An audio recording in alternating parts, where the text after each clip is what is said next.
सभी सनातन प्रेमियों को जय श्री राम। प्रारंभ हम पवन पुत्र हनुमान जी की वंदना से शुरू करते हैं। अतुलित बलधामं हेमशैलाभदेहं दनुजबन कृशानं ज्ञानिनामग्रगण्यं सकलगुणनिधानं वानराणामधीशं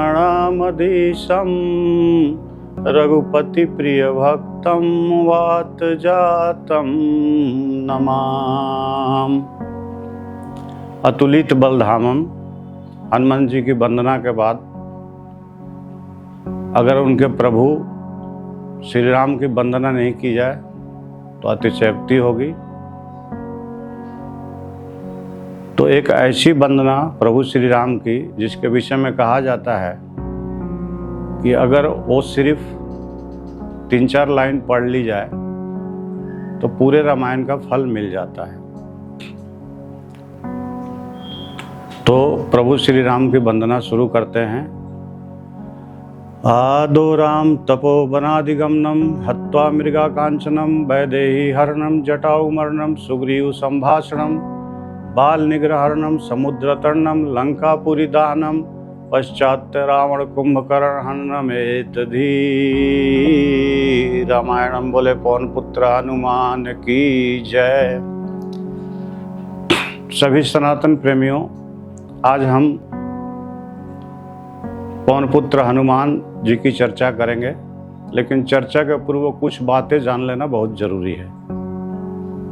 बजरंग बली, जिनके हृदय में खुद प्रभु श्री राम और माता जानकी निवास करती हैं, जो स्वयं शंकर भगवान के अंश हैं अर्थात रुद्र से प्रकट हुए हैं, और जिनको कई सारे देवताओं ने अपना आशीर्वाद दिया है, अष्ट सिद्धि 9 निधि के दाता कहे जाते हैं। ये एक ऐसी निधि है जो पवन पुत्र को प्राप्त है। अग्नि जिसे जला नहीं सकती, जल जिसे डुबा नहीं सकता, जब चाहे छोटे हो जाए जब चाहे बड़े हो जाए। आप लोगों ने रामायण में ये सारी चीजें देखी होंगी। और सबसे बड़ी बात कि कलयुग की सारी जिम्मेवारी, खास करके भक्तों की रक्षा की या उनके कल्याण की जिम्मेवारी प्रभु श्री राम ने हनुमान जी को दिया है। तो आज हम लोग इसी पे चर्चा करते हैं। प्रसंग की एक बात है और उसमें बड़ा कंट्रोवर्सी भी है, आश्चर्य भी होगा, लेकिन सत्य है। तो कथा की शुरुआत करते हैं कि जब प्रभु श्री राम ने अश्वमेघ यज्ञ किया और उनके घोड़े जब लौट के आए तो उन्होंने जितने भी ऋषि मुनि राजा यक्ष सबको आमंत्रित किया अपने राज्य में, और उनका स्वागत करने या सत्कार करने के लिए या चक्रवर्ती सम्राट के रूप में सबसे मिलने के लिए उन्हें आमंत्रित किया। लेकिन इसके पूर्व एक घटना घटी थी, बड़े मजेदार है, भाव से सुनिएगा तो निश्चित तौर पे आप भी उस भाव में खो जाएंगे। एक बार की बात है कि नारद जी और कुछ ऋषि मुनि बैठे थे, तो वहाँ चर्चा ये हो रही थी कि राम सबसे ज़्यादा प्रभावशाली है या उनका नाम। नारद जी का मत था कि राम, हमने देखा भी है रामायण में कि राम से ज़्यादा नाम प्रभाव।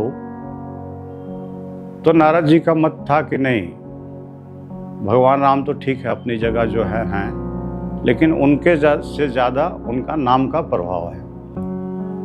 इसका एक प्रसंग भी आता है कि जब भगवान राम समुद्र में सेतु बना रहे थे और पत्थर उनके नाम से लिखा तैर रहा था, तो रावण को ये लगा कि कहीं मेरी प्रजा मुझे कमज़ोर न समझे। तो उसने भी चैलेंज दिया कि अरे ये कौन बड़ी बात है, चलो मैं भी पत्थर तैरा कर दिखाता हूँ। वो पत्थर लेके गया और उस पर रावण का नाम मतलब अपना नाम लिखा, और जब वो पानी में डाल रहा था तो धीरे से कहा, सौगंध है तुझे राम की कि अगर तुम डूब जाओ। तो ये प्रभाव नाम का था। लेकिन ऋषि मुनि नहीं माने और खास करके विश्वामित्र मुनि से नारद जी की थोड़ी तीखी झड़प भी हुई। अब नारद जी तो नारद जी ठहरे,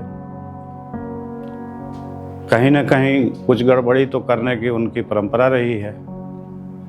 तो उसी बात को लेके जब अश्वमेध यज्ञ में पूरे विश्व भर से राजा महाराजा किन्नर यक्ष आ रहे थे, तो निश्चित तौर पर विश्वामित्र जी भी एक ऋषि के रूप में आ रहे थे। उस समय एक राजा थे ययाति। इनका साम्राज्य भी बहुत बड़े भूभाग में फैला हुआ था। कहते हैं कि आज का बर्मा, थाईलैंड, इस सब में भी इनका साम्राज्य था। वो भी आ रहे थे और एक बड़े शक्तिशाली राजा थे। और बाद में उन्हीं के आगे जो पांडव वंश हुआ, उन्हीं के वंश से बढ़ा था। तो नारद जी को ययाति राजा मिल गया, तो नारद जी को मौका मिल गया। और अब ये तो बाज आएंगे नहीं, जाके बोले अरे महाराज, आप तो एक तरह से चक्रवर्ती सम्राट है। ठीक है, प्रभु राम है, चक्रवर्ती है, लेकिन आप चक्रवर्ती से कम नहीं है। तो ये प्रशंसा किसी को भी अच्छी लगती है। ययाति भी बोले अरे महाराज, ऋषि जी, मुनिवर जी, चलिए आपको प्रणाम। बोले प्रणाम से काम नहीं चलेगा, एक काम करना है। बोले क्या? बोले महाराज आप लोग राजा हैं, तो विश्वामित्र क्या है? वो भी तो राजा है। बोले हाँ, वो भी राजा है, राज ऋषि कहे जाते हैं, लेकिन है तो राजा। तो बोले कि जाइए, एक राजा के रूप में सब ऋषि को प्रणाम कीजिएगा, लेकिन एक राजा दूसरे राजा को तभी प्रणाम करता है जब दोनों एक दूसरे को करें, और वो ऋषि तो है नहीं, पहले तो राजा है। तो ययाति बोले चलिए, ये भी बात ठीक है। ययाति गए। अब मैं संक्षेप में जल्दी करना शुरू कर रहा हूँ। ययाति गए और उन्होंने सबको प्रणाम किया, और नारद जी के कथनानुसार विश्वामित्र को प्रणाम नहीं किया। अब विश्वामित्र मुनि आग बबूला होते थे, क्रोध के बस में थे।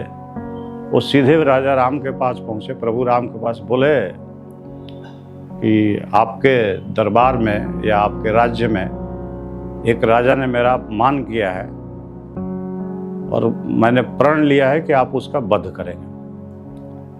प्रभु श्री राम बाध्य थे, बोले नहीं, अगर किसी ने आपका अपमान किया है तो मैं वध करूंगा। तो बोले कि ठीक है, तो कल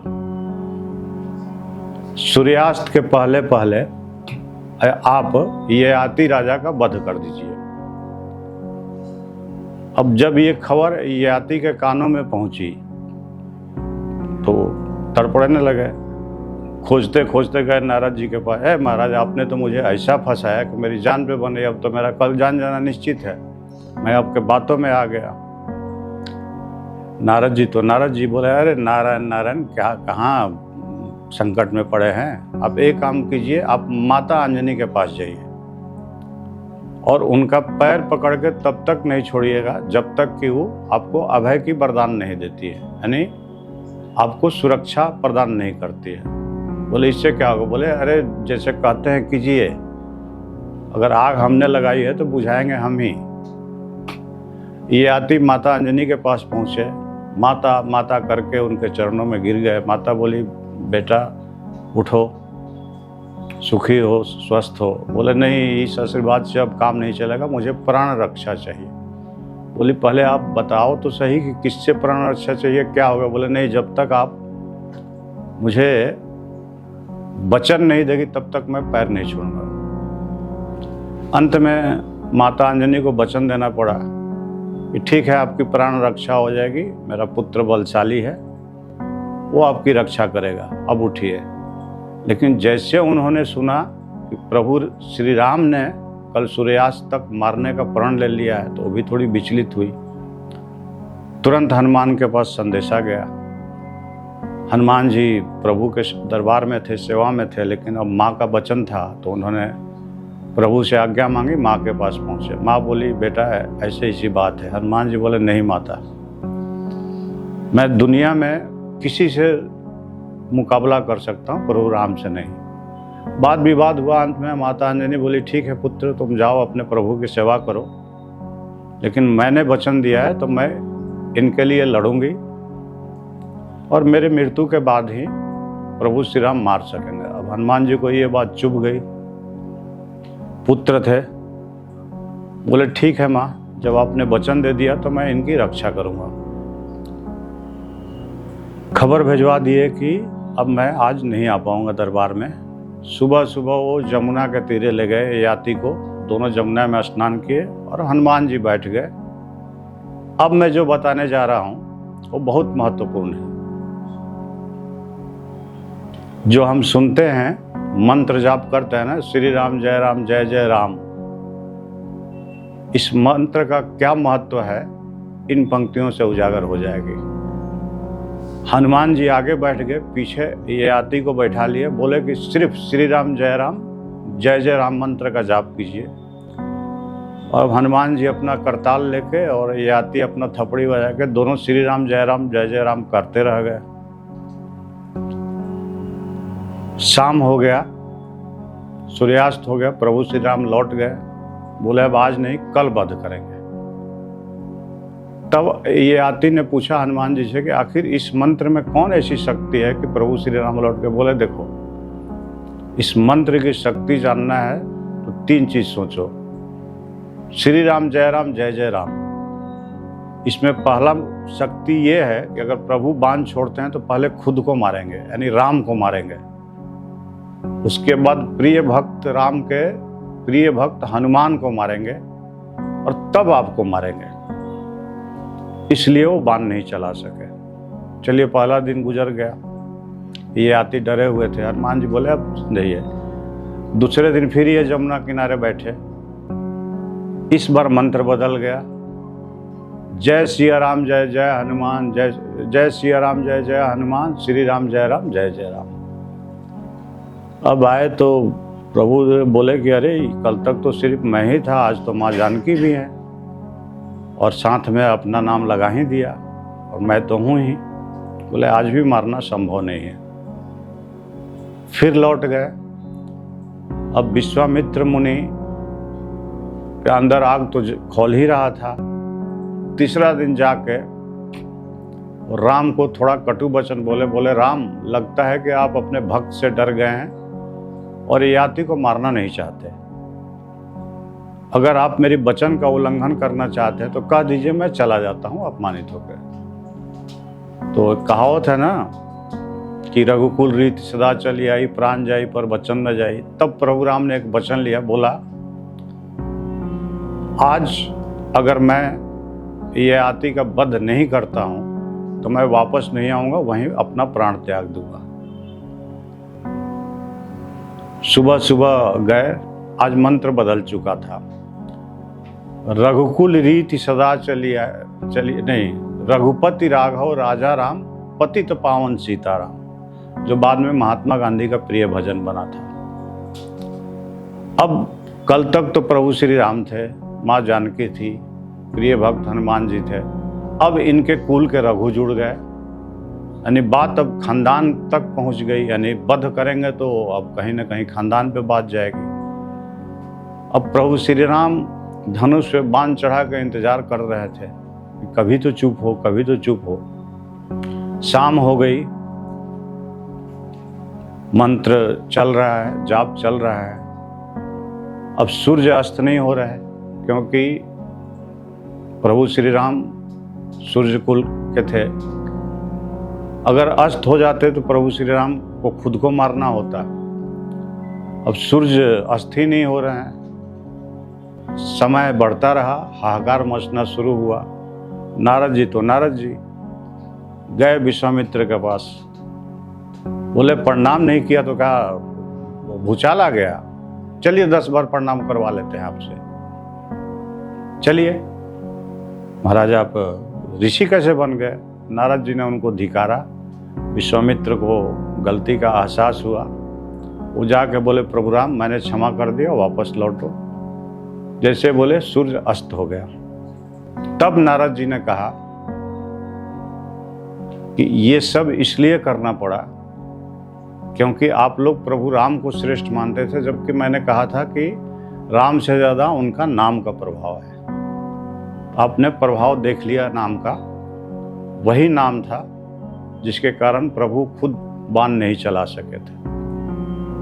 सनातन प्रेमियों, इस कथा का सिर्फ इतना मतलब है कि वर्तमान समय में कहा भी गया है, कलयुग में सिर्फ कीर्तन या भजन का महत्व है, लेकिन जो भी भजन या कीर्तन हम लोग गाते हैं वो अनायास नहीं है। सब मंत्र के अर्थ में एक गूढ़ रहस्य छिपा है और ये वर्णित है, जरूरत है जानने की। कथा का अंत करते हैं। बोलिए प्रभु श्री राम की जय, माता जानकी की जय, पवन पुत्र हनुमान की जय। जय जय श्री राम।